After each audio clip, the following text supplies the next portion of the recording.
ಪ್ರಶ್ನೆ ಇವಾಗ. ಕನಸುಗಳು ಒಂದೇ ರಾತ್ರಿಯಲ್ಲಿ ಲೆಕ್ಕವಿಲ್ಲದಷ್ಟು ಆಗಬಹುದು. ಅವುಗಳಲ್ಲಿ ಯಾವುದೊಂದೂ ಮತ್ತೊಂದರಂತೆ ಆಗುವುದಿಲ್ಲ ಎಂಬ ಆಕ್ಷೇಪದಲ್ಲಿ ಯಾವ ಹುರುಳು ಇಲ್ಲವೆಂದು ಮೇಲೆ ನಾವು ತಿಳಿಸಿರುವ ವಿಷಯಗಳಿಂದಲೇ ಸಿದ್ಧವಾಗುತ್ತದೆ. ಏಕೆಂದರೆ ಒಂದೇ ರಾತ್ರಿಯಲ್ಲಿ ಎಂದು ನಾವು ತಿಳಿಯುವುದು ಎಚ್ಚರದ ಕಾಲಕ್ಕೆ ಸೇರಿರುತ್ತದೆ. ಒಂದೇ ರಾತ್ರಿ ಯಾವ ಒಂದೇ ಎಚ್ಚರದ ಕನಸಾಗತ್ತಾ ಅಂತ ಇಟ್ಕೊಂಡು ಹೇಳ್ತೇವೆ. ಒಂದ್ ರಾತ್ರಿ ಅನೇಕ ಕನಸಾಗತ್ತೆ, ಮಧ್ಯಾಹ್ನ ಅನೇಕ ಕನಸಾಗತ್ತೆ, ಎಚ್ಚರದ ತಪ್ಪು. ಆದರೆ ಈವರೆಗೆ ನಾವು ಮಾಡಿರುವ ವಿಚಾರದಿಂದ ಎಚ್ಚರದ ಕಾಲಕ್ಕೂ ಕನಸಿಗೂ ಯಾವ ಸಂಬಂಧವೂ ಇಲ್ಲವೆಂದು ತೀರ್ಮಾನವಾಗಿರುತ್ತದೆ. ಆದ್ದರಿಂದ 1 ಗಂಟೆಯ ಹೊತ್ತು ನಿದ್ರೆ ಮಾಡಿ ಎಚ್ಚೆತ್ತೆನು, ಅಷ್ಟರಲ್ಲಿ ನನಗೆ 2-3 ಬೇರೆ ಬೇರೆಯ ಕನಸುಗಳಾದವು ಎಂದು ನಾವು ಹೇಳಿಕೊಳ್ಳುವುದು ಎಚ್ಚರದ ವ್ಯವಹಾರ ದೃಷ್ಟಿಯಿಂದ ಸರಿ ಎನಿಸಬಹುದಾದರೂ ತತ್ವ ನಿರ್ಧಾರಣ ದೃಷ್ಟಿಯಿಂದ ಸರಿಯಲ್ಲ, ಅನುಭವ ದೃಷ್ಟಿಯಿಂದ ಸರಿಯಲ್ಲ. ಏಕೆಂದರೆ ಎಚ್ಚರದ ಕಾಲದಲ್ಲಿ ಕನಸು ಆಗುವುದೇ ಇಲ್ಲ. ಮೊದಲನೇದು ಎಚ್ಚರ ಕಾಲದಲ್ಲಿ ಕನಸು ಆಗೋದೇ ಇಲ್ಲ, ಮೊದಲನೇ ಸ್ಟೇಟ್ಮೆಂಟ್. ಆಮೇಲೆ ಹೀಗಿರುವುದರಿಂದ ಒಂದು ರಾತ್ರಿಯಲ್ಲಿ ಲೆಕ್ಕವಿಲ್ಲದಷ್ಟು ಕನಸುಗಳು ಆಗುವವೆಂಬ ಮಾತಿಗೆ ಅರ್ಥವೇ ಇಲ್ಲವೆಂದಾಯಿತು. ಇದರಂತೆ ಒಂದು ಕಾಲು ಗಂಟೆಯ ನಿದ್ರೆಯಲ್ಲಿ 50 ವರ್ಷಗಳು ವ್ಯವಹಾರ ಮಾಡಿದಂತೆ ಕನಸಾಯಿತಲ್ಲ. 1 ಕಾಲು ಗಂಟೆ ಅಂತ, 1 ಕಾಲು ಅಲ್ಲ, 1 ಕಾಲು ಗಂಟೆಯ ನಿದ್ರೆಯಲ್ಲಿ 1 ಕಾಲು ಗಂಟೆ ನಿದ್ದೆ, 1 ಕಾಲು ಗಂಟೆಯ ನಿದ್ರೆಯಲ್ಲಿ 50 ವರ್ಷಗಳು ವ್ಯವಹಾರ ಮಾಡಿದಂತೆ ಕನಸಾಯಿತಲ್ಲ. ಒಂದೇ ಸೂಜಿಯ ಮೊನೆಯ ಮೇಲೆ 1000 ಗಟ್ಟಲೆ ಕಾದಾಳುಗಳು ನಿಂತು ಕದನ ಮಾಡಿದಂತೆ ಕಂಡಿತಲ್ಲ. ಎಷ್ಟು ತಿಂದರೂ ಅಲ್ಲಿ ಹೊಟ್ಟೆಯೇ ತುಂಬಲಿಲ್ಲವಲ್ಲ.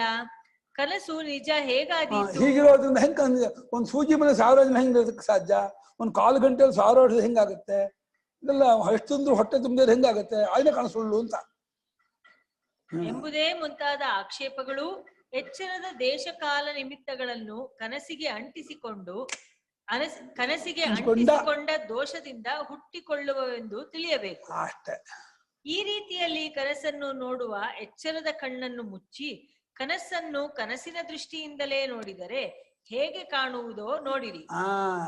ಲೆಕ್ಕವಿಲ್ಲದಷ್ಟು ಆಗುವ ಕನಸುಗಳಲ್ಲಿ ಯಾವುದೊಂದನ್ನು ತೆಗೆದುಕೊಂಡು ಪರೀಕ್ಷಿಸಿದರೂ ಅದು ಮೇಲೆ ಹೇಳಿದಂತೆ ಎಚ್ಚರಕ್ಕೆ ಸಮವಾಗಿಯೇ ಇರುತ್ತೆ. ತತ್ಕಾಲದಲ್ಲಿ ಎಚ್ಚರಕ್ಕೆ ಸಮಾನವಾಗಿ ಇರುತ್ತೆ.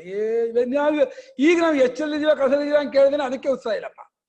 ಈಗ ನಾವು ಎಚ್ಚರದಿದೀವಿ ಅನ್ಕೊಂಡಿದೀವಿ ಹೊರತು ಇದು ಯಾಕೆ ಎಚ್ಚರ, ಇದು ಹೇಗೆ ಎಚ್ಚರ ಅಂತ ಕೇಳಿದ್ರೆ ಯಾರಾದ್ರೂ ನೀ ಅಲ್ಲೆಲ್ಲ ಮಲಗಿದ್ಯಾ ಕಣೋ, ಇಲ್ಲಿ ಬಂದು ಕೂತು ಮಾತಾಡ್ತಾ ಇದೀಯಾ ಅಂತ ಒಪ್ಪೋತೀವ. ಕನಸಿನಲ್ಲೂ ಯಾರಾದ್ರೂ ಬಂದ್ಬಿಟ್ಟು ನೀನು ಎಚ್ಚರದಲ್ಲೋ ಆ ರೂಮಲ್ಲಿ ಮಲಗ್ಬೋದು, ಇನ್ನು ನಮ್ಮ ಬಂದಿದ್ಯಾ ಅಂತಂದ್ರೆ ಅಲ್ಲಿ ಹೇಗೆ ಒಪ್ಕೊಳ್ಳೋದು, ಇಲ್ಲೂ ಒಪ್ಕೊಳ್ಳಲ್ಲ, ಇಲ್ಲಿ ಹೇಗೆ ಒಪ್ಕೊಳ್ಳೋದು ಅಲ್ಲೂ ಒಪ್ಕೊಳ್ಳಲ್ಲ. ಅಂದ್ರೆ ಏನಾಯ್ತು, ತತ್ತದ ಕಾಲಕ್ಕೆ ಎಲ್ಲ ಈಕ್ವಲ್ ಎಚ್ಚರಕ್ಕೆ. ಎಚ್ಚರಗಳ ಶಾಲೆ ಹೊರತು ಕನಸು ಆಗ್ತಾನೆ ಇಲ್ಲ. ಕನಸು ನಾಮಕರಣ ಆಗ್ತಾ ಇದೆಯಾ ಹೊರತು ಕನಸು ಅನುಭವ ಆಗ್ತಾನೆ ಇಲ್ಲ. ಹಂಗ್ ಮಾಡ್ಬೋದು. ಬಿಟ್ಟು ಹೋಗಿದ್ದೆಲ್ಲ ಕನಸು ಇಟ್ಕೊಂಡು ಬರೋಲ್ಲ. ಎಚ್ಚರದ ಕಾಲಾದಿಗಳನ್ನಾಗಲಿ ಘಟನೆಗಳನ್ನಾಗಲಿ ಎಚ್ಚರವನ್ನಾಗಲಿ ಸ್ವಲ್ಪವೂ ಲೆಕ್ಕಕ್ಕೆ ತೆಗೆದುಕೊಳ್ಳದೆ ನಮ್ಮ ಭಾವನೆಗಳು ವ್ಯವಹಾರವೂ ಅಲ್ಲಿ ಸಾಗಿರುತ್ತವೆ. ಆದ್ದರಿಂದ ಯಾವ ಕನಸೇ ಆಗಲಿ ಎಚ್ಚರದ ಕಾಲದಲ್ಲಿ ಆಗುವುದೇ ಇಲ್ಲ. ಆದ್ದರಿಂದ ಕನಸುಗಳು ಇಂತಿಷ್ಟು ಕಾಲದಲ್ಲಿ ಆದವೆಂದು ಅವನ್ನು ಎಚ್ಚರದ ಕಾಲಮಾನದಿಂದ ಅಳೆಯುವುದಕ್ಕೂ ಆಗುವುದಿಲ್ಲ. ನಿಜವಾಗಿ ಕನಸು ಎಚ್ಚರ ಇವೆರಡೂ ಸ್ವತಂತ್ರವಾದ ಅವಸ್ಥೆಗಳೇ ಆಗಿರುತ್ತೆ. ಅಷ್ಟೇ, ಕನಸು ಅನ್ನೋದು ಇವ್ರು ಕೊಟ್ಟ ಹೆಸರೇ ಹೊರತು ಕನಸು ಅಂತ ಅನುಭವ ಆಗೇ ಇಲ್ಲ. ಎಚ್ಚರ ಅಂತ ಅನ್ನುವಂಥ ಅನುಭವಗಳು ಸ್ವತಂತ್ರ ಇದೆ. ಎಲ್ಲ ಎಚ್ಚರ ಅನುಭವಗಳು ಎಲ್ಲ ಬಿಟ್ಟು ಕನಸು ಅಂತ ಹೇಳಿ. ಈ ಅನುಭವ ನೋಡ್ಕೊಂಡ್ರೆ ನಾವು ಏನು ಎಚ್ಚರಿಕೆ ಕೊಟ್ಟರು ಬೆಲೆ, ಹಾರಾಡೋದು, ಇಲ್ಲಿನ ಅಭಿಮಾನ, ಇಲ್ಲಿನ ಸಣ್ಣ ಪುಟ್ಟ ಇದಕ್ಕೂ ವ್ಯತ್ಯಾಸ, ಮನಸ್ಸಿಗೆ ವಿಕಾರ ಆಗೋದು ಹೋಗೋದು ಯಾವುದಕ್ಕೂ ಅರ್ಥವೇ ಇಲ್ಲ ಅನ್ಸುತ್ತೆ.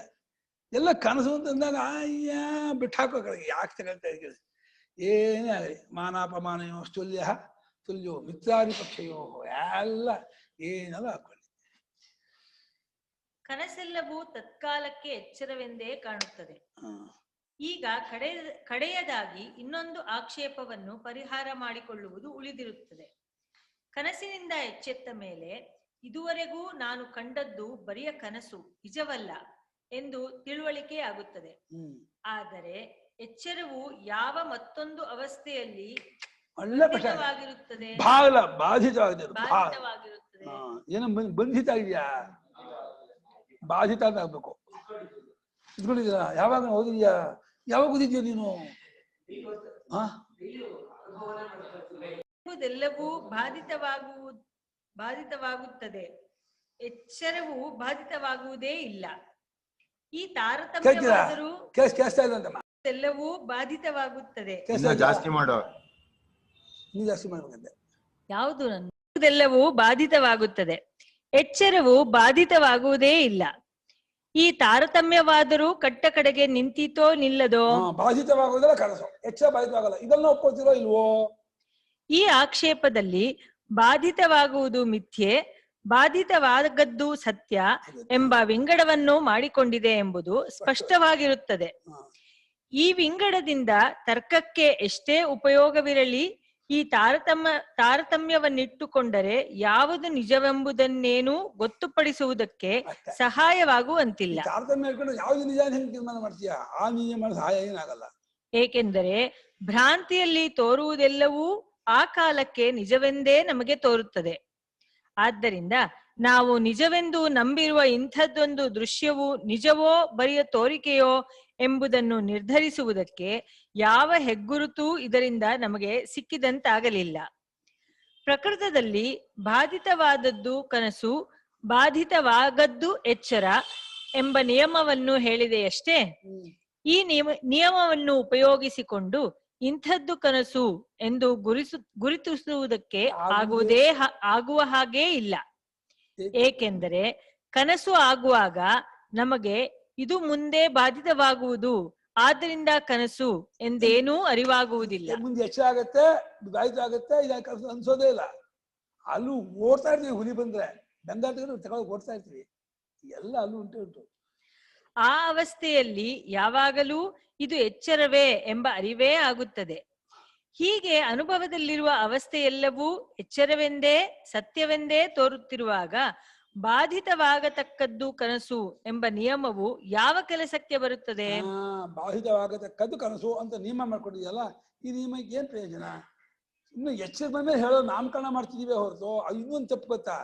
ಎಲ್ಲೋ ಯಾವ್ದನ್ನ ನೋಡಿ ಎಲ್ಲೋ ಯಾವ್ದು ಸುಳ್ಳು ಬಿಟ್ರೆ ಅಲ್ಲದು ಸುಳ್ಳು ಉಣ್ಬೇಕು. ಈ ಹಗ್ಗದಲ್ಲಿ ಹಾವು ತೋದ್ರೆ ಇಲ್ಲಿ ಸುಳ್ಳು ಉಣ್ಬೇಕೆ ಹೊರತು ಇನ್ಯಾವುದೋ ನೋಡಿ ಹಗ್ಗ ಆಗ್ಬಿಟ್ಟು ಆ ಹಾವು ಸುಳ್ಳು ಬರಲ್ಲಪ್ಪ.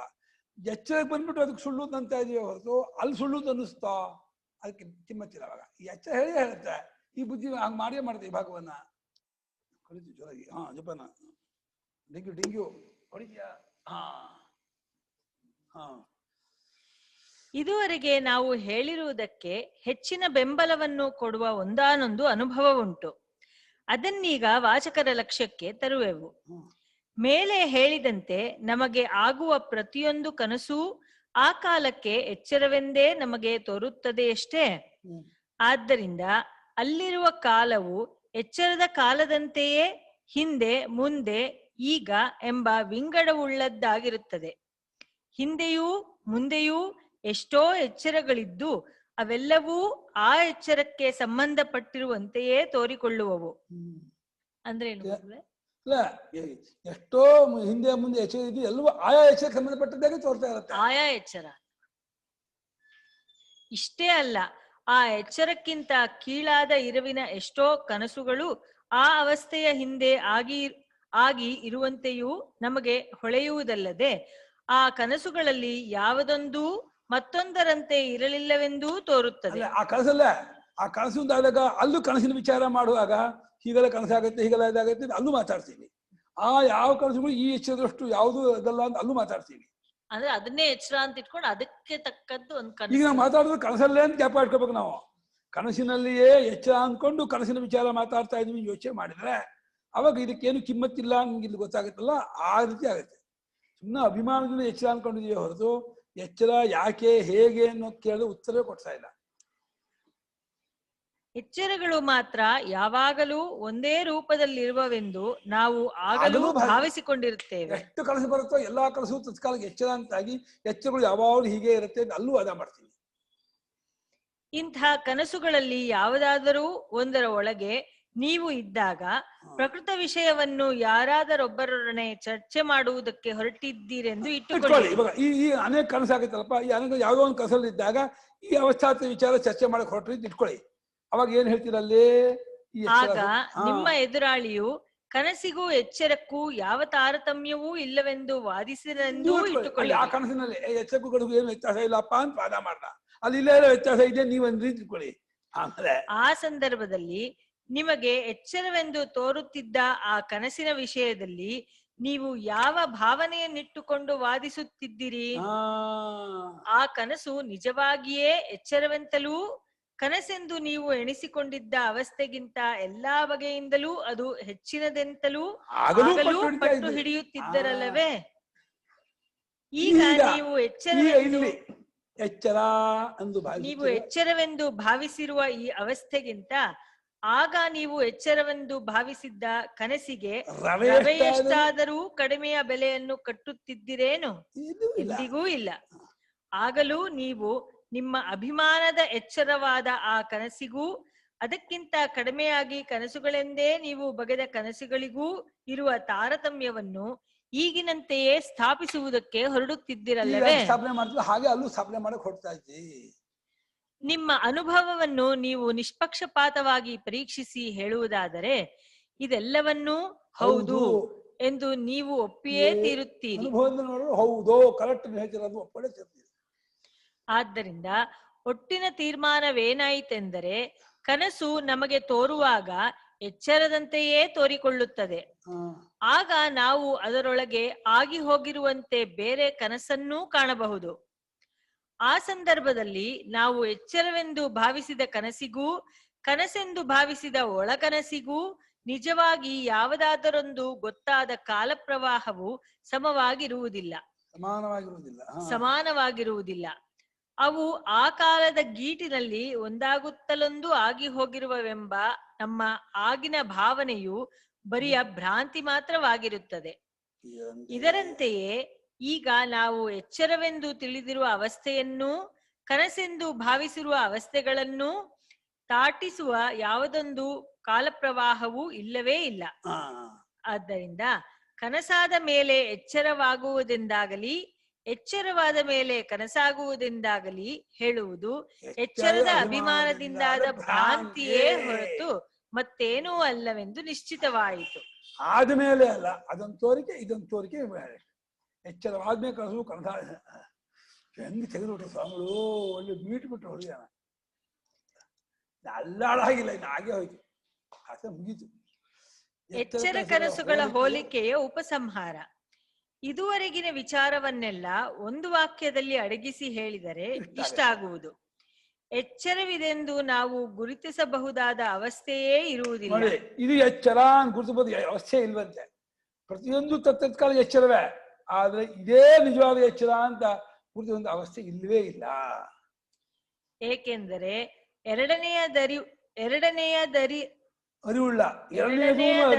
ಅರಿವುಳ್ಳ ಪ್ರತಿಯೊಂದು ಅವಸ್ಥೆಯೂ ತನ್ನ ತನ್ನ ಅನುಭವವಾಗುವಾಗ ಎಚ್ಚರವೆಂದೇ ಭಾಸವಾಗುತ್ತದೆ. ಎಚ್ಚರವೆಂದು ನಾವು ಅದನ್ನು ಕಲ್ಪಿಸಿಕೊಂಡಿರುವ ಕಣ್ಣಿನಿಂದ ನೋಡಿಯೇ ಅದಕ್ಕಿಂತ ಕೀಳಾದ ಕನಸೊಂದಿದೆ ಎಂದು ಕಲ್ಪಿಸುವೆವು.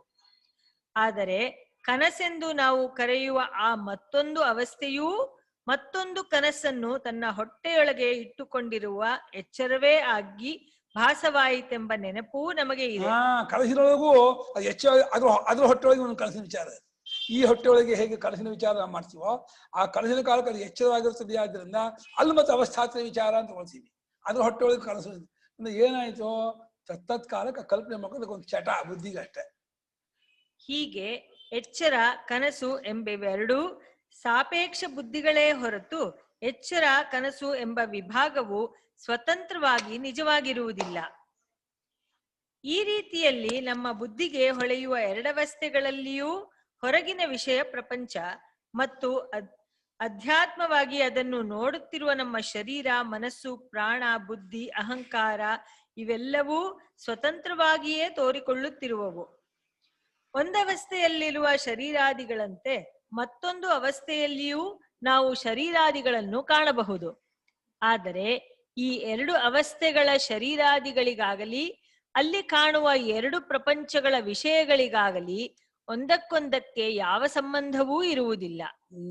ಕಾಲ, ದೇಶ, ನಿಮಿತ್ತ ಮುಂತಾದವುಗಳೂ ಒಂದೊಂದು ಅವಸ್ಥೆಗೂ ಸ್ವತಂತ್ರವಾಗಿಯೇ ಇರುವವು. ನಮ್ಮ ವ್ಯವಹಾರವೂ ಅದರಿಂದಾಗುವ ರಾಗದ್ವೇಷ ಹರ್ಷ ಶೋಕಾದಿಗಳಿಗಳೂ ಈ ಎರಡು ಅವಸ್ಥೆಗಳಲ್ಲಿಯೂ ಸಮಾನವಾಗಿರುತ್ತವೆ. ಎರಡರಲ್ಲಿಯೂ ನಮ್ಮಂತೆಯೇ ಮಿಕ್ಕ ಜನರು ಅನೇಕರು ಅಲ್ಲಿದ್ದುಕೊಂಡು ನಮ್ಮೊಡನೆ ವ್ಯವಹರಿಸುತ್ತಿರುವಂತೆ ತೋರುತ್ತಿರುತ್ತದೆ. ಎರಡು ಅವಸ್ಥೆಗಳಲ್ಲಿಯೂ ನಮಗೆ ಸ್ಥಿರತ್ವ ಬುದ್ಧಿ ಇರುತ್ತದೆ. ಅದಕ್ಕೆ ಸಂಬಂಧಪಟ್ಟಂತೆ ನಾವು ಕಲ್ಪಿಸಿಕೊಳ್ಳುವ ಕನಸೆಂಬ ಅವಸ್ಥೆಯಲ್ಲಿ ಅಸ್ಥಿರತ್ವ, ನಾನಾತ್ವ, ಪರಸ್ಪರ ವಿಲಕ್ಷಣತ್ವ ಮುಂತಾದ ಧರ್ಮಗಳಿರುವವೆಂಬ ಬುದ್ಧಿಯುಂಟಾಗಿರುತ್ತದೆ.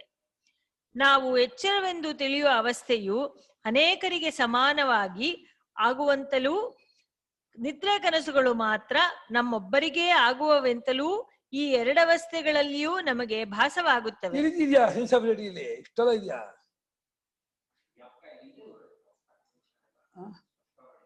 ಅಲ್ಲ, ನಂಗೆ ಸ್ವಾಮಿಗಳು ಮಾಡಿದಾರು ಅಂತ ಸೆನ್ಸ್ ಆಫ್ ರಿಯಾಲಿಟಿ ಇದು ಅಂತಾರೆ, ರೂಪಾಂತರ ಅಂತಾರೆ.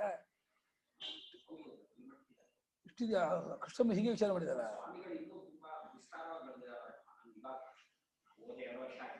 ಸೆನ್ಸ್ ಆಫ್ ರಿಯಾಲಿಟಿ ಕನ್ನಡ ಕೊಟ್ರೆ ಇದು ಅಲ್ಲ ಅಂತಿರಲ್ಲ. ಅಲ್ಲ, ನೋಡೋಣ ಅದರದ್ದು ಹೇಗಿದೆ ಅಂತ. ಹೀಗೆ ಇದು ಅಮ್ಮ ಹಾಟ ಭಗ ಒಂದು ಹೊಸ ಕಣ್ ಕೊಟ್ಟಿರೋದು ಏನಾದ್ರು ಒಂದು ಜ್ಞಾಪಕ ಇದೆಯಾ ಅಂತ. ಅವರು ಭಗವದ್ಗೀತೆದು ಒಂದೊಂದು ಶ್ಲೋಕ ಆತರ ಎಲ್ಲೂ ವಿಶ್ಲೇಷಣೆ ಮಾಡಿಲ್ಲ. ಇಡೀ ಭಗವದ್ಗೀತೆಯನ್ನ 4 ಭಾಗ ಮಾಡ್ಕೊಂಡಿದ್ದಾರೆ. ಒಂದು ಭಕ್ತಿ ಯೋಗ, ಜ್ಞಾನ ಯೋಗ, ಧ್ಯಾನ ಯೋಗ ಮತ್ತೆ ಕರ್ಮಯೋಗ ಅಂತ 4 ಯೋಗಗಳಾಗಿ ಯೋಗಗಳನ್ನ, ಯೋಗ ಅಂದ್ರೆ ಏನು, ಅದನ್ನ ಹೇಗೆ ಇದು ಪ್ರಾಕ್ಟಿಕಲ್ ಆಗಿ ಅಂದ್ರೆ ವ್ಯವಹಾರ ಜೀವನದಲ್ಲಿ ಹೇಗೆ ಅಳವಡಿಸ್ಕೊಳ್ಳೋದು ಅನ್ನೋದನ್ನ ಹೇಳಿದ್ದಾರೆ. ಒಂದೊಂದು ಯೋಗಕ್ಕೂ ಕೆಲವು ಸಂಬಂಧಪಟ್ಟಂತ ಶ್ಲೋಕಗಳನ್ನ ಅಲ್ಲಿಂದ ಕೋಟ್ ಮಾಡಿ ಅದಕ್ಕೆ ಅರ್ಥ ಕೊಟ್ಟಿದ್ದಾರೆ. ಹೌದಾ? ಈ ಗೀತೋಪನ್ಯಾಸ ಇದೆಯಲ್ಲ, ಕರ್ಮಯೋಗ, ಭಕ್ತಿ, ಜ್ಞಾನಯೋಗ, ಅಲ್ಲಿ ಹೇಳದೇ ಇರ್ತಕ್ಕಂಥ ಏನೋ ಸೂಕ್ಷ್ಮ ವಿಚಾರ ಅಲ್ಲಿ ಹೇಳಿದಾರ ಅಂತ. ಗೀತೋಪನ್ಯಾಸದಲ್ಲೂ ಸ್ವಾಮಿಗಳು ಎಲ್ಲಾ ಯೋಗವನ್ನು ವಿಚಾರ ಮಾಡಿದ್ದಾರೆ, ವಿಸ್ತಾರವಾಗಿ ಬರ್ಕೊಂಡು ಹೋಗಿದ್ದಾರೆ. ಹಾಗೇನ್ ವಿಶೇಷ ಅಂತ ಅನ್ನಿಸ್ಲಿಲ್ಲ. ಬಟ್ ಹೇಳಿರೋ ರೀತಿ ಏನಿದೆ, ಗೀತೆ ಬಗ್ಗೆ ಏನು ಗೊತ್ತಿಲ್ಲದೆ ಹೊಸದಾಗಿ ಗೀತೆಯನ್ನ ತಿಳಿಯಕ್ ಇಷ್ಟಪಟ್ಟವರಿಗೆ ಗೀತೆ ಅಂದ್ರೆ ಏನು, ಅದ್ರೊಳಗೆ ಏನಿದೆ, ಅದು ಹೇಗೆ ರಿಲೆವೆಂಟ್ ಆಗಿದೆ ಅಂದ್ರೆ ಸಂಬಂಧಪಟ್ಟಿದೆ ಪ್ರಸ್ತುತ ವ್ಯಾವಹಾರಿಕ ಜೀವನಕ್ಕೂ ಅದು ಹೇಗೆ ಅಳವಡಿಸ್ಕೋಬಹುದು ಅನ್ನೋದನ್ನ ವಿವರಿಸಿದೆ. ಸರಿ, ಆಯ್ತು, ಓದಮ್ಮ. ಅಂತೂ ಈ ಎರಡವಸ್ಥೆಗಳ ಸ್ವರೂಪದಲ್ಲಿ ತಾರತಮ್ಯವನ್ನು ಕಲ್ಪಿಸುವುದಕ್ಕೆ ಆಗುವುದೇ ಇಲ್ಲ. ಈ ಎರಡವಸ್ಥೆಗಳೊಳಗೆ ಎಚ್ಚರವೆಂಬುದರ ವಾಸನೆಯಿಂದ ನಮಗೆ ಕನಸಾಗುವುದೆಂಬ ಭಾವನೆಯು ಸಾಮಾನ್ಯವಾಗಿರುತ್ತದೆ. ಈ ಭಾವನೆಗೆ ಎಚ್ಚರದಲ್ಲಿರುವ ಹೆಚ್ಚಿನ ಅಭಿಮಾನವೇ ಕಾರಣವಲ್ಲದೆ ಮತ್ತೆ ಬೇರೆ ಇಲ್ಲ. ಒಂದು ಬಗೆಯಿಂದ ನೋಡಿದರೆ ಎಚ್ಚರದ ಪರಿಣಾಮವು ಕನಸಿನ ಮೇಲೆ ಆಗುವುದೆಂದು ನಂಬುವುದಕ್ಕೆ ಕಾರಣಗಳು ತೋರುವಂತೆಯೇ ಕನಸಿನ ಪರಿಣಾಮವು ಎಚ್ಚರದ ಮೇಲೆ ಆಗುವುದೆಂದು ನಂಬುವುದಕ್ಕೂ ಸಾಧನಗಳು ಇರುತ್ತವೆ. ಹೇಗೆಂದರೆ ಕನಸಿನಲ್ಲಿ ನಾವು ಕಂಡ ಕೆಲವು ನೋಟಗಳಿಂದಾದ ಸಂತೋಷ, ಭಯ ಮುಂತಾದ ಭಾವಗಳ ಪರಿಣಾಮವು ಎಚ್ಚರದಲ್ಲಿಯೂ ಆಗುತ್ತದೆ. ಕನಸಿನಲ್ಲಿ ಒಂದು ಹುಲಿಯನ್ನು ಕಂಡವನು ಹೆದರಿ ಕಿಟ್ಟನೆ ಕಿರುಚುತ್ತಾ ಎಚ್ಚರುತ್ತಾನೆ. ಎಚ್ಚೆತ್ತ ಮೇಲೆಯೂ ಆ ಹೆದರಿಕೆಯ ಪರಿಣಾಮವಾಗಿ ಅವನಿಗೆ ಜ್ವರವೂ ಕೂಡ ಬರುವುದುಂಟು. ಕನಸಿನಲ್ಲಿ ಕಂಡ ಸಾಧುಗಳನ್ನು ಎಚ್ಚರದಲ್ಲಿ ನಿಜವಾಗಿ ಕಂಡು ಅವರ ಅನುಗ್ರಹವನ್ನು ಪಡೆದವರೂ ಉಂಟು.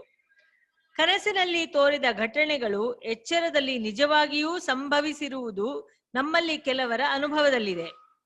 ಎಚ್ಚರದಲ್ಲಿ ತಮಗೆ ಗಡುಚೆಂದು ತೋರಿದ ಕೆಲವು ಪ್ರಶ್ನೆಗಳಿಗೆ ಕನಸಿನಲ್ಲಿ ಉತ್ತರವನ್ನು ಕಂಡುಕೊಂಡು ಎಚ್ಚರದಲ್ಲಿ ಅದರ ಫಲವನ್ನು ಅನುಭವಿಸಿದವರೂ ಹಲವು ಮಂದಿ ಇರುತ್ತಾರೆ. ಇಬ್ಬರು ತಮ್ಮ ತಮ್ಮ ಕನಸಿನಲ್ಲಿ ಒಬ್ಬರನ್ನೊಬ್ಬರು ಕಂಡಂತೆ ಆಗಿ ಎಚ್ಚರವಾದ ಮೇಲೆ ನಾನು ನಿನ್ನನ್ನು ಕನಸಿನಲ್ಲಿ ಕಂಡೆನು ಎಂದು ಹೇಳುವುದೂ ಉಂಟು. ಈ ಎಲ್ಲಾ ಕಾರಣಗಳಿಂದ ಕನಸಿನ ಪರಿಣಾಮವು ಎಚ್ಚರದ ಮೇಲೆ ಆಗುವುದೆಂದು ಹೇಳಬಹುದಾಗುತ್ತದೆ. ಆದರೆ ಇದೆಲ್ಲವೂ ಕನಸು, ಎಚ್ಚರ ಎಂಬುವು ನಿಜವಾಗಿಯೂ ಬೇರೆ ಬೇರೆಯ ಲಕ್ಷಣವುಳ್ಳ ಅವಸ್ಥೆಗಳೆಂದು ಇಟ್ಟುಕೊಂಡದ್ದಲ್ಲದೆ ವಾಸನೆಗಳು ಹೊರಗಿನ ವಿಷಯಗಳ ಆಕಾರವನ್ನು ಹೊಂದಬಹುದೆಂದೂ ಇಟ್ಟುಕೊಂಡು ಮಾಡಿದ ಒಣತರ್ಕದ ಫಲವಾಗಿರುತ್ತದೆ. ಕನಸು, ಎಚ್ಚರ ಇವೆರಡೂ ಒಂದೇ ಬಗೆಯಾಗಿರುವ ಅವಸ್ಥೆಗಳೆಂಬುದನ್ನು ನಾವು ಈವರೆಗೆ ಸ್ಫುಟಗೊಳಿಸಿಕೊಟ್ಟಿರುತ್ತೇವೆ. ಯಾವ ವಾಸನೆಗಳೂ ವಿಷಯಗಳ ಆಕಾರವನ್ನು ತಳೆಯಲಾರದೆಂಬುದನ್ನು ಅನುಭವದ ಆಧಾರದ ಮೇಲಿನಿಂದ ಸ್ಥಾಪಿಸಿರುತ್ತೇವೆ. ಆದ್ದರಿಂದ ನಿಜವಾದ ಸಿದ್ಧಾಂತವೇನೆಂದರೆ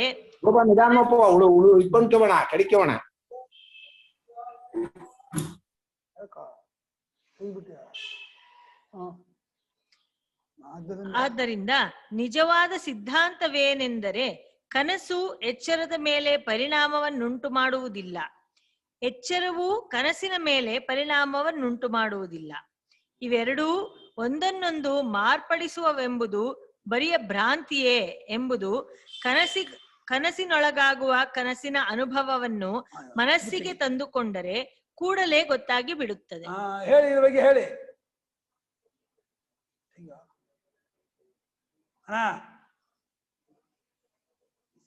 ಎಚ್ಚರವು ಕನಸಿನ ಮೇಲೆ ಪರಿಣಾಮ ಉಂಟು ಮಾಡುವುದಿಲ್ಲ, ಕನಸು ಕೂಡ ಎಚ್ಚರದ ಮೇಲೆ ಪರಿಣಾಮ ಉಂಟು ಮಾಡುವುದಿಲ್ಲ, ಒಂದೊಂದು ಬರೀ ಭ್ರಾಂತಿ ಅಂತ ಇದ್ದಾರೆ. ಹೇಳಿರೋದು ಕನಸೊಳಗಿರುವ ಕನಸಲ್ಲೂ ಇದೇ ಪ್ರಶ್ನೆಗಳು ಬಂದ್ರೆ ನೀವು ಹಾಕ್ತಾ ಇರೋ ಪ್ರಶ್ನೆಗಳು, ಹೌದು, ಆವಾಗ ಆ ಎಚ್ಚರ ಅಂತ ನೀವು ಯಾವ ಕನಸನ್ನು ಎಚ್ಚರ ಅಂತ ಇಟ್ಕೊಂಡು ಇನ್ನೊಂದು ಕನಸು ಅಂತ ಹೇಳ್ತೀರಾ. ಹೌದು, ಆದ್ರೆ ಅಷ್ಟಕ್ಕೂ ಅಲ್ಲೇ ಉತ್ತರ ಸಿಗತ್ತೆ. ನಿಧಾನಕ್ಕೆ ಯೋಚನೆ ಮಾಡಿ ಒಂದೊಂದನ್ನು ಬಿಡಿಸ್ಕೊಂಡು ಯಾತಕ್ಕೆ ಒದ್ದಾಡ್ತೀರಿ. ಕನಸೊಳಗಿರುವ ಮಲಿಕಮ್ಮ ಕನಸು ಎಚ್ಚರ ಬರುತ್ತೆ, ಅಲ್ಲಿ ಕಂಟಿನ್ಯೂ ಆಗುತ್ತೆ ಅಂತ ಹೇಳ್ತೀರಾ, ಅದಕ್ಕೆ ಪುಸ್ತಕ ಕೊಡ್ತಾ ಇದ್ದಾರೆ. ಅಲ್ಲೂ ಈ ಪ್ರಶ್ನೆ ಇದ್ದೇ ಇದೆ ಅಂತಾರೆ. ನೀವು ಮಾಡೋ ಪ್ರಶ್ನೆ ಕನಸಲ್ಲೂ ಬಂದೇ ಬರುತ್ತೆ. ಆದ್ರಿಂದ ಈ ಪ್ರಶ್ನೆಗಳು ಒಳಗಿನ ಪ್ರಶ್ನೆಗಳೇ ಹೊರತು ಅಖಂಡ ಅವಸ್ಥೆಯ ಪ್ರಶ್ನೆ ಅಲ್ಲ. ಕನಸೊಳಗಿನ ಕನಸಿನಲ್ಲಿ ಪ್ರಶ್ನೆ ಮಾಡಿದ್ರೆ ಹೇಗೋ ಎಚ್ಚರಗಳ ಕನಸು ಮಾಡಿದ್ರು ಅದೇ ಹಾಗೆ. ಎಲ್ಲಾ ಕನಸು ಎಚ್ಚರ ಅಂತಲೇ ಕಂಡಿರೋದ್ರಿಂದ ನೋಡ್ತಾ ಇರೋದು ಎಚ್ಚರ ಅಂತ ಇಟ್ಕೊಂಡು ಅದಕ್ಕೊಂದು ಕನಸಿದೆ ಅಂತ ಇಟ್ಕೋತೀವಲ್ಲ. ಬರೀ ಎಚ್ಚರ ಅಂತ ಇರೋಲ್ವಲ್ಲ, ಯಾವ್ದೋ ಒಂದ್ ಕನಸು ಇರ್ಲೇಬೇಕಲ್ಲ. ಎಚ್ಚ ಅನ್ಬೇಕಾದ್ರೆ ಬರೀ ಇಟ್ಕೊಂಡೆ ಬರ್ಬೇಕು. ಹಾಗೆ ಸಾಪೇಕ್ಷ. ಇವತ್ತು ನಿಮ್ ಶಿಷ್ಯರು ಬಹಳ ವಾದ ಮಾಡಿದ್ರು ಗೀತಾ ಭಾಷ್ಯದಲ್ಲಿ. ಏನಂತ? ಶಿಷ್ಯರು ವಾದ. ಏಕೆಂದರೆ ಅಲ್ಲಿಯೂ ಒಳಗಿನ ಕನಸು ಅದನ್ನು ತನ್ನೊಳಗೆ ಮಡಿಸಿಟ್ಟುಕೊಂಡಿರುವಂತೆ ತೋರುವ ಹೊರಗಿನ ಕನಸು ಒಂದರ ಮೇಲೊಂದು ಪರಿಣಾಮವನ್ನುಂಟು ಮಾಡುವಂತೆಯೇ ತೋರುತ್ತಿರುತ್ತವೆ. ಅವುಗಳಲ್ಲಿ ಒಂದು ಕನಸೆಂದು ಮತ್ತೊಂದು ಎಚ್ಚರವೆಂದೂ ತೋರುತ್ತಿರುತ್ತದೆ. ಆದರೂ ಅದೆಲ್ಲ ಭ್ರಾಂತಿಯೇ ಎಂಬುದು ಸ್ಪಷ್ಟವಾಗಿರುತ್ತದೆ. ಕನಸಿಗೂ ಎಚ್ಚರಕ್ಕೂ ಯಾವದೊಂದು ಬಗೆಯ ಸಂಬಂಧವೂ ಇಲ್ಲವೇ ಇಲ್ಲವೆಂಬುದನ್ನು ಮನಗಾಣುವುದಕ್ಕೆ ನಾವು ಮೇಲೆ ಹೇಳಿರುವಂತೆ ಅವೆರಡನ್ನೂ ತಾಡ ಹಾಕುವ ಕಾಲವಾಗಲಿ ದೇಶವಾಗಲಿ ಇಲ್ಲವೇ ಇಲ್ಲವೆಂಬುದನ್ನು ಮನಸ್ಸಿನಲ್ಲಿಟ್ಟುಕೊಳ್ಳಬೇಕು. ಕನಸು ಎಚ್ಚರ ಎಂಬ ಭೇದವೇ ಭ್ರಾಂತಿ ಎಂಬುದನ್ನು ಮನಸ್ಸಿನಲ್ಲಿಟ್ಟುಕೊಳ್ಳಬೇಕು. ಇದು ಅದ್ಭುತ, ಇದು ಅದ್ಭುತ. ಭೇದವೇ ಭ್ರಾಂತಿ ಮುಗಿತಲ್ಲಿಗೆ. ಅಲ್ಲಿ ಎರಡರ್ಥದಲ್ಲಿ ಭ್ರಾಂತಿ. ಕನಸು ಅಂತ ಅನುಭವ ಆಗದೆ ಎಚ್ಚರಕ್ಕೆ ಕನಸು ಅಂತ ಹೆಸರಿಟ್ಟಿರೋ ಒಂದು ಭ್ರಾಂತಿ. ಹೌದು. ಇನ್ನೊಂದು ಕನಸು ಎಚ್ಚರ ಎರಡು ಅಂತ ಹೇಳ್ತೀವಲ್ಲ, ಎರಡು ಅನ್ನೋದು ಭ್ರಾಂತಿ. ಒಂದನ್ನು ಎರಡು ಮಾಡಿ ಇದು ಕನಸು ಇದು ಎಚ್ಚರ, ಬರೀ ಸುಳ್ಳು. ಅಯ್ಯೋ ಗುರುಗಳ ವಾಕ್ಯವನ್ನ ಎಷ್ಟು ಅರೆದರೂ ಎಷ್ಟು ಜಗದ್ರು ಇನ್ನೂ ರಸ ಬರ್ತಾನೆ ಇರೋದು. ಬಹಳ ಒಳ್ಳೆ ವಾಕ್ಯಗಳು. ಲಕ್ಷಣದ ಇದು ಬಂತು ಮೆಸೇಜು ಬಂತೆ. ತೋರುವ ಕನಸಿಗೂ ಅದರಲ್ಲಿ ಕನಸೆಂದು ಭಾಸವಾಗುವ ಕನಸಿಗೂ ಹೇಗೆ ಸಂಬಂಧವೇ ಇಲ್ಲವೋ ಹಾಗೆಯೇ ಈಗ ನಾವು ಎಚ್ಚರವೆಂದು ಭಾವಿಸಿರುವ ಅವಸ್ಥೆಗೂ ಭಾವಿಸಿರುವ ನೋಡಿ, ಅಲ್ಲೂ ಪದ ನೋಡಿ, ಎಚ್ಚರವೆಂದು ಭಾವಿಸಿರುವ ಎಚ್ಚರವೆಂದು ಭಾವಿಸಿರುವ ಅವಸ್ಥೆಗೂ ಕನಸೆಂದು ಇದರಲ್ಲೇ ನಮಗೆ ತೋರುತ್ತಿರುವ ಅವಸ್ಥೆಗೂ ಸಂಬಂಧವೇ ಇಲ್ಲ. ಎಚ್ಚರ ಭಾವಿಸುವುದು ಎಚ್ಚರವಲ್ಲ ಅಂತ ಇದ್ದಾರೆ. ಆಗಿಲ್ಲ ನಿಮ್ಗೆ ಅಂತ ಇನ್ನು. ಹಗ್ಗದಲ್ಲಿ ಭ್ರಾಂತಿಯಿಂದ ಕಾಣುವ ಹಾವಿಗೂ ನೀರಿನ ಕೋಡಿಗೂ ಯಾವುದೊಂದು ಸಂಬಂಧವೂ ಇಲ್ಲವೇ ಇಲ್ಲ. ಅವು ಒಂದು ತೋರುವಾಗ ಮತ್ತೊಂದು ತೋರುವುದಿಲ್ಲ. ನಿಜವಾಗಿ ಅವೆರಡೂ ತಮ್ಮ ರೂಪದಿಂದ ಇರುವುದೇ ಇಲ್ಲ. ಹೀಗೆಯೇ ಎಚ್ಚರಗನಸುಗಳೂ ಎಂದು ತಿಳಿಯಬೇಕು. ವ್ಯವಹಾರ ದೃಷ್ಟಿಯಿಂದ ನೋಡಿದರೆ ಎಚ್ಚರ, ಕನಸು ಎಂದು ಅವಸ್ಥೆಗಳು ನಮಗೆ ಆಗುತ್ತಿರುವುದೇನೂ ಸುಳ್ಳಲ್ಲ. ನಾವು ಎಚ್ಚರವನ್ನು ಹೇಗೆ ನಿಜವಾಗಿ ಅನುಭವಿಸುತ್ತೇವೋ ಹಾಗೆ ಕನಸನ್ನು ನಿಜವಾಗಿಯೇ ಅನುಭವಿಸುತ್ತೇವೆ. ಈ ಅರ್ಥದಲ್ಲಿ ಇವೆರಡೂ ಒಂದರಷ್ಟೇ ಮತ್ತೊಂದು ನಿಜವಾಗಿದೆ. ಎಚ್ಚರಕ್ಕಾಗಲಿ ಕನಸಿಗಾಗಲಿ ಯಾವುದಾದರೊಂದು ಅಸಾಧಾರಣ ಧರ್ಮವೂ ಇಲ್ಲ. ಒಂದನ್ನು ಹೆಚ್ಚೆಂದಾಗಲಿ ಇನ್ನೊಂದನ್ನು ಕಡಿಮೆಯೆಂದಾಗಲಿ ಹೇಳುವುದಕ್ಕೆ ಬರುವುದೇ ಇಲ್ಲ. ಆದರೆ ಅವು ಪರಮಾರ್ಥವಾಗಿ ನಿಜವೆನ್ನುವುದಕ್ಕೆ ಆಗುವುದಿಲ್ಲ. ಅದು ಒಂದು ಘಟ್ಟ ಬರ್ಲಿ ನೋಡ್ದೆ. ಆಯ್ತು ನಿಲ್ಸ್ಬೇಡ, 12 ಹೊತ್ತ ಬರ್ತದೆ.